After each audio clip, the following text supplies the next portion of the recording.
Listen, I am going to keep it real with you because nobody else will. If you are trying to sell your Hawaii property as is while sitting comfortably on the mainland, you are probably losing money. We are talking about an 8 to 15% haircut off your sale price. That is not a rounding error. That is your equity saying aloha and flying away. I am Jason Wong, principal broker at Island Dragonfly, and today we are looking at the hard data on the as-is discount and, more importantly, how to stop the bleeding. Let's look at the numbers because facts do not care about your feelings. According to 2025 market data from Redfin and Bright MLS, the average discount for homes sold below list price hit 7.9% nationwide. That is the highest gap we have seen since 2012. And for condos, it is even worse at 8.1%. But here is the kicker. That is just the average. When you slap the label as is on a listing, you are practically inviting lowball offers. Why? Because 56% of buyers in today's market explicitly stated they want move-in ready homes. They do not want your project. They do not want to fly in from California or Japan to interview contractors. They want the keys and a Mai Tai. So when you offer a home that needs work, you are instantly alienating over half the buyer pool. Supply and demand kicks in, and suddenly that 8% discount creeps up to 12 or 15%. Here is the truth.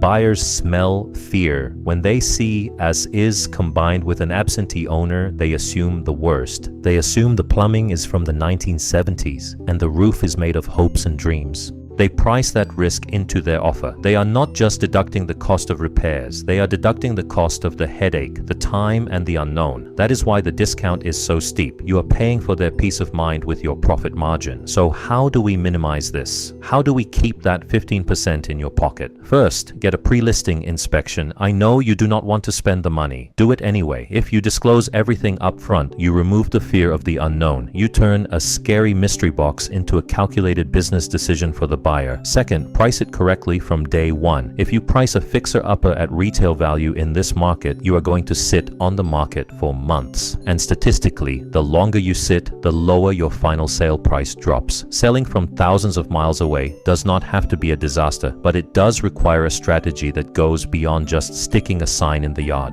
If you want to run the numbers on your specific property, or if you just want to know what your home is actually worth in this market, head over to islanddragonfly.com. I am Jason Wong. Let's get you sold, let's get you paid, and let's keep your equity where it belongs, in your bank account. Aloha.